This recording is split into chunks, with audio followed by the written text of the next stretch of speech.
কাছাড়ে আবার ভুয়া ডাক্তার আতঙ্ক, জাল এমবিবিএসের মুখোশ খুলতেই কেঁপে উঠল জেলা। ধলাই থেকে গ্রেফতার ভুয়া চিকিৎসক শামীম আহমেদ লস্কর। কাছাড়ে থামছেই না ভুয়া চিকিৎসকের দৌরাত্ম্য, একটার পর একটা প্রশাসনিক অভিযান, তবুও সামনে আসছে নকল ডাক্তারের ভয়ঙ্কর চেহারা।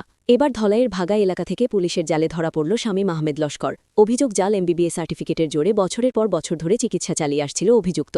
মানুষের জীবন নিয়ে প্রকাশ্য প্রতারণা।